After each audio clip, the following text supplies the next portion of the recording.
अगली खबर चित्रकूट से है, जहां एक दिवसीय दौरे पर मुख्यमंत्री योगी आदित्यनाथ चित्रकूट पहुंचे हैं। हेलीपैड से उतरने के बाद वे सीधा जिला कलेक्टर ऑफिस पहुंचे, जहां उन्होंने जिले के सभी अधिकारियों के साथ समीक्षा बैठक भी की है। इस बैठक में उन्होंने विभिन्न योजनाओं की प्रगति पर गहरी चिंता जताई है। बैठक में मुख्यमंत्री ने सबसे पहले रामपथ गमन और बुंदेलखंड एक्सप्रेस वे की लिंक रोड परियोजना पर चर्चा की है।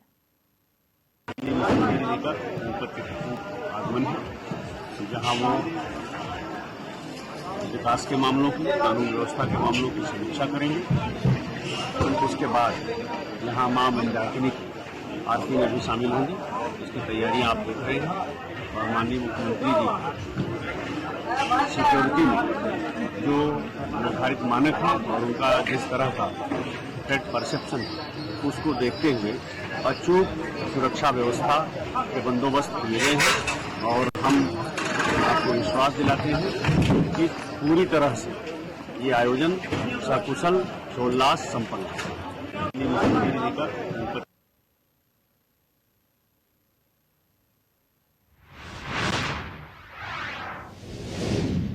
अगली खबर मध्य प्रदेश से है, जहां हाट पिपलिया माइक्रो उद्वहन सिंचाई परिवहन के तहत समीपस्थ ग्राम झिकड़ा खेड़ा के कावली क्षेत्र में प्रस्तावित ब्लेसिंग रिजर्वरा के टेस्टिंग और सर्वे को लेकर प्रशासनिक पुलिस फोर्स पहुंची है और किसानों से बात भी की है, लेकिन किसान परिवार के साथ रास्ता रोक कर बैठ गए हैं और मिट्टी परीक्षण के लिए आई मशीनों को कार्यस्थल पर नहीं जाने दिए। आक्रोशित किसान नारेबाजी करते हुए अपनी जमीन को बचाने के लिए 3 घंटे तक अड़े रहे और विरोध भी किया है।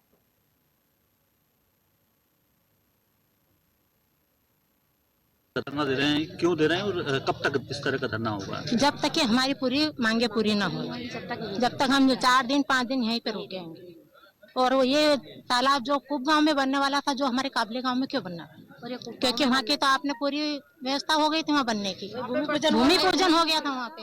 आज किस तरह की व्यवस्थाओं के साथ आप यहाँ पर पहुँची? हम तो हमारी सारी व्यवस्था लेके आए हैं, पूरे भोजन वोजन चाय वाय सब यही कंप्लीट, बिस्तर सब।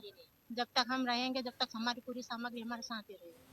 विधायक निवास में जाएंगे? विधायक निवास तब तक मांग पूरी नहीं होगी? जब तक मांग पूरी नहीं होगी। क्या नाम? पार्वती यादव। अच्छा, ये धरना दे रहे हैं विधायक निवास के यहाँ, क्या पूरा मामला है? ये हटपिल्ले माइक्रो उद्वहन सिंचाई योजना, जो नर्मदा सिंचाई योजना जो स्वीकृत हुई थी, उसका जो है भूमि पूजन के समय पे 4 तालाबों का हुआ था। पारस डैम, चंद्रकेश्वर बांध और कुप तालाब और एक देवास के पास में नागदा। तो कुप तालाब तीनों जगह तो यथावत है, कुप तालाब को चेंज करके दूसरी जगह ले जा रहे हैं। तो हमारी मांग ये है कि जहाँ पे डीपीआर बनी है, जहाँ के लिए स्वीकृत हुआ है, वहीं पे वो तालाब बने। कौन कौन से गांव प्रभावित होंगे अगर ये बनता है वहाँ पर? वहाँ पर झिकड़ा खेड़ा, करनावद और डेरिया साहू, ये 4-5 गांव के किसान, बरखेड़ा। ये कितनी जमीन उसमें जाएगी और क्या उसमें मतलब नुकसान क्या होना है? उसमें लगभग 2500 बीघा जमीन जा रही है। आबादी भी है? आबादी भी जा रही है उसमें। क्योंकि प्रशासन से कल भी बात हुई तो क्या? प्रशासन का कहना ये है कि जो है वो वहाँ पे सूटेबल नहीं है, हम दूसरी जगह यहाँ टेस्ट कर रहे हैं। अगर यहाँ टेस्ट होगा, वो मिट्टी परीक्षण अगर पास हो जाता है तो बनना है। हम 8 दिन का समय दे रहे हैं, आपको जो करना हो 5 दिन में कर लो। क्योंकि आज विधायक निवास घेरा है, क्या विधायक जी से क्या बात हुई पूरे मामले को लेकर? विधायक निवास घेरने के पीछे वजह क्या है? विधायक जी से शाम को बात हुई थी मेरी, तो बोले मुझे भोपाल जाना। मैं कब तक आओगे? तो बोले शाम तक। मैंने कहा ठीक है, हम शाम तक बैठेंगे आपको। और इस विषय को बोले मुख्यमंत्री जी का आदेश है, बोले वो तो सर्वे वगैरह होगा। तो हमारा कहना यही है कि आपने जब सगाई जो की 25 साल के युवा से, और बारात के समय आप तोरण मानते वक्त जो है 50 साल के व्रत को ले आए, तो बात तो होना ही है। बताया जा रहा है कि कहीं ना कहीं विधायक का भी हस्तक्षेप है तालाब को स्थानांतरण में। ढुलमुल रवैया है उनका, स्पष्ट नीति नहीं है उनका। कब तक ये धरना चलेगा? वो जब तक नहीं आते हैं हम बैठे हैं, और नहीं आएंगे तो फिर हम जो दूसरा हमारे जो बिल के हम से तैयार करेंगे, और कुछ भी कर सकते हैं, पुतला दहन कर सकते हैं उनका। क्या नाम है? हुकुमचंद पटेल। धरना दे रहे हैं, क्यों दे रहे हैं और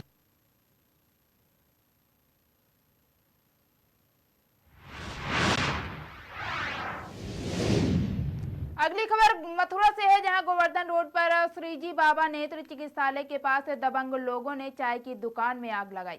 बता दें कि मामला गोवर्धन रोड मायापुरम कॉलोनी के सामने का है। दबंग लोग उधार सामान मांग रहे थे, जो कि दुकान स्वामी का कहना है कि पहले से ही उनका 2000 बकाया है। सामान देने से मना कर दिया तो बौखलाकर 2 दिन से तमंचा लहराते हुए दुकान के आसपास घूम रहे थे। कोई अनहोनी घटना ना हो, इसको लेकर दुकान भी सुबह से ही बंद थी। दबंग लोगों ने बंद दुकान देखकर देर रात दुकान में आग लगा दी। सूचना दुकान मालिक को पड़ी तो फायर ब्रिगेड को फोन किया गया और दमकल की गाड़ी मौके पर पहुंची। कैसे भी करके आग पर काबू पाया गया, जिससे सारा सामान जलकर राख हो गया है। थाना हाईवे की सतोहा चौकी में दबंग लोगों के खिलाफ कार्रवाई को लेकर तहरीर भी दी गई है। जी, मायापुरम कॉलोनी गोवर्धन रोड मथुरा। मेरा नाम हरिशंकर शर्मा है, मेरे पिताजी का नाम सत्यदेव शर्मा। और यहाँ पर हमारे अगम दुकान में आग लगा दी है। हमें इन्होंने बताई थी आगे में यूपी वाले जो हमारे बगल में लग रहे हैं, इन्होंने हमको बताई थी जाके आगे में कि तो हमारे खोखो में आग लगा दी है। और जिन्होंने आग लगाई है वो लड़के मायापुरम के थोड़े और इंद्रपुरी के हैं और गिरधापुर के लड़के हैं।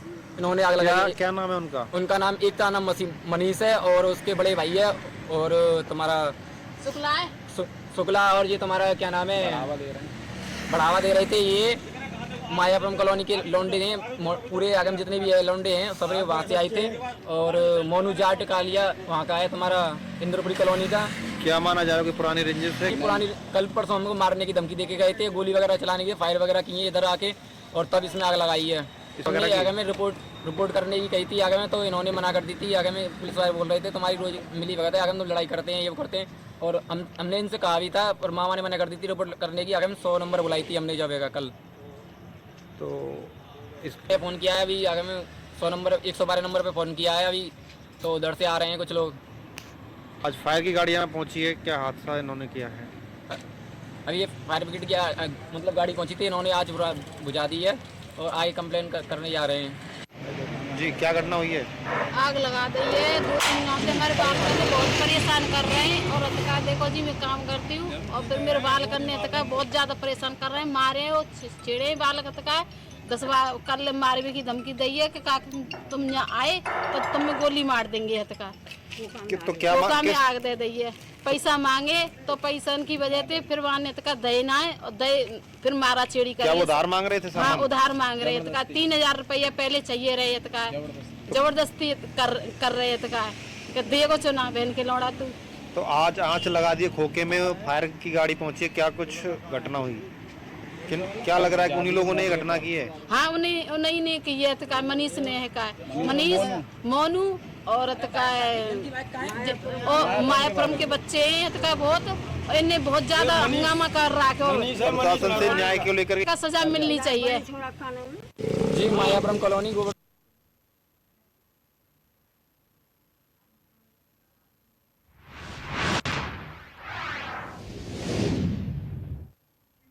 अगली खबर बोकारो से है, जहां जनरल हॉस्पिटल में अनुबंध पर स्वास्थ्य कर्मियों के ही रहे साक्षात्कार का आज विस्थापितों ने विरोध प्रदर्शन करते हुए जमकर हंगामा किया है। सेल प्रबंधन ने नई दिल्ली की कंपनी से अनुबंध पर स्वास्थ्य कर्मियों को बहाल करने का करार भी किया था। इसी को लेकर आज बोकारो के सेक्टर 4 स्थित एक निजी होटल में कंपनी के द्वारा अभ्यर्थियों से साक्षात्कार लिया जा रहा था। इसी दौरान विस्थापित नेता मौके पर पहुंचे और 75% स्थानीय बेरोजगारों को नियोजन देने की मांग को लेकर हंगामा करते हुए कागजात को फाड़ते हुए हंगामा शुरू किया है। इस हंगामा को देखते हुए साक्षात्कार को रोक दिया गया है, लेकिन दिल्ली के कंपनी के किसी अधिकारी ने इस पर कोई भी बात करने से इनकार कर दिया है। जानकारी के मुताबिक सेल प्रबंधन ने बोकारो जनरल हॉस्पिटल में nursing sister, lab technician, radiologist technician सहित अन्य पदों में 150 स्वास्थ्य कर्मियों की बहाली का जिम्मा messrs T&M counselling private limited company को दिया था। कंपनी के द्वारा दिए गए विज्ञापन के तहत दिल्ली, रांची, हाजिरीबाग, धनबाद सहित अन्य जिलों से अभ्यर्थी यहां साक्षात्कार देने पहुंचे थे। यहाँ पर कोई दिल्ली की कंपनी जो है कुछ इंटरव्यू के लिए क्लासिक होटल पर पहुंची थी, जिसका एडवर्टाइजमेंट विज्ञापन जो है आपका 3-4 दिन पहले प्रभात खबर में दिया गया था। लेकिन उन्होंने उसमें कोई ऐसा चीज़ क्लियर नहीं किया था कि किस पोस्ट पर कितने लोगों का बहाली होगा और इसमें कितने विस्थापित होंगे, कितने OBC होंगे, कितने SC ST होंगे, किसी तरह का कुछ उनका विज्ञापन में नहीं था। हम लोग को पता चला कि आज यहाँ क्लासिक होटल में इंटरव्यू लिया जा रहा है, काफ़ी संख्या में लोग जुटे हुए थे। हम सारे विस्थापित यहाँ पर पहुँचे और हम लोगों ने उसका विरोध किया और हम लोग का सीधा सीधी मांग है कि जो 75% यहाँ झारखंड सरकार का जो अधिनियम 2021 में रोजगार का दिया है, उस अधिनियम के तहत 75% यहाँ के स्थानीय लोगों को, यहाँ के विस्थापितों को जब तक उसकी बहाली पूरा नहीं करता है तब तक किसी भी अन्य लोगों का हम बहाली नहीं होने देंगे। इस तरह से कहकर हम लोगों ने उसको रोका। और तब क्लासिक होटल में बहाली का प्रक्रिया किया जा रहा था, ये BGH से रिलेटेड था। BGH के जैसे कि लिए आपका ECG का टेक्नीशियन चाहिए था, लैब टेक्नीशियन चाहिए था, नर्स चाहिए था, ड्रेसर चाहिए था। इस तरह से पोस्टेड का मैंने ये इंटरव्यू ले रहे थे। क्या बोलते हैं, अभी तो तत्काल में इस इंटरव्यू को कैंसिल किया गया है। फर्दर देखिए आगे कब ये नोटिस निकालते हैं और यहाँ के विस्थापितों के लिए क्या व्यवस्था करती है, उसके बाद ही कुछ कहा जा सकता है। अगर हमारे यहाँ के विस्थापितों के लिए अगर व्यवस्था नहीं होता है तो हम लोग फिर आंदोलन करेंगे, हम लोग बहाली नहीं होने देंगे। यहाँ इंटरव्यू फेस करने के लिए। किस चीज़ का? यहाँ नर्सिंग का। क्या हुआ? दिल्ली से टीम, उसका कुछ नहीं पता, बस अंदर बैठे हुए थे, वहाँ डॉक्यूमेंट वेरिफिकेशन चल रहा था और सडनली अब हम लोग को पता ही नहीं चला, बस बोला गया कि खाली करिए यहाँ से। सब लोग हंगामा मचा रहे हैं, बस इतने ही जान रहे हैं। कहाँ से कंपनी थी, कहाँ पर आप लोग? ये दिल्ली की कंपनी थी। अच्छा, किस जगह के लिए बहाल किया जा रहा था? BGH के लिए। अच्छा, अंडरटेकिंग था क्या? आउटसोर्सिंग। तो अभी आप लोगों को क्या कहा गया? बस बोला गया कि नेक्स्ट डेट निकलेगा, अभी आप सब लोग जाइए, कैंसिल हो गया है इंटरव्यू। कहाँ से आए थे? मैं आई थी रांची से। किस पद के लिए? नर्सिंग के लिए, स्टाफ नर्स। कैसा लग रहा है रांची से आए इंटरव्यू देने के लिए अचानक से? कैसे? अफसोस तो लग रहा है, बट क्या करेंगे, बस अब तो नेक्स्ट डेट का ही इंतज़ार कर सकते हैं और तो उससे ज़्यादा और कुछ कर नहीं सकते हैं। से आए हुए थे, एक नोटिस आया हुआ था यहाँ से लैब टेक्नीशियन और अदर डिपार्टमेंट का वैकेंट है, तो इसके लिए आए हुए थे यहाँ पे। क्या हुआ? कुछ नहीं, जिस टाइम आए हुए थे उस टाइम बस एक A4 साइज़ का पेपर था, उसमें नेम और डिपार्टमेंट नेम लिखा जा रहा था, तो वो हम लिख दिए थे लाइन में लग के। उसके बाद बहुत सारे मेल स्टाफ आए हुए थे, कोई थे 15-20, फिर आके वहाँ पे बहुत हंगामा मचाने लगे, तो हम लोग लाइन में लगे हुए थे। तो लड़की लोग इतना थी, एक साइड उसको अंदर कर दिया गया, फिर लड़ाई हो गया, फिर पूरा हंगामा हुआ, फिर अंदर में कोई मीटिंग हुआ, उसके बाद कैंसिल हो गया। क्या बोला गया आप लोग को? आप लोग चले जाइए, अब तो सही नहीं है, क्योंकि इसका पहले एक बार नोटिस देना चाहिए था कि इतना वैकेंट है, इतना सैलरी वगैरह कुछ भी हुआ नहीं था। कोई डिफाइन नहीं, कुछ नहीं, और डायरेक्ट कैंसिल कर दिया गया। ये तो ख़राब है, क्योंकि बहुत सारे कैंडिडेट बहुत दूर से आए हुए थे, कोई दिल्ली से, कोई रांची से। उतना सुबह आना, अभी ठंड का मौसम भी है, तो ये तो ठीक नहीं है। किसी तरह कोई फॉर्म इसके पहले भरवाया गया था? नहीं, इसके विषय में कोई फॉर्म नहीं भरवाया गया था। यहाँ पर कोई दिल्ली की कंपनी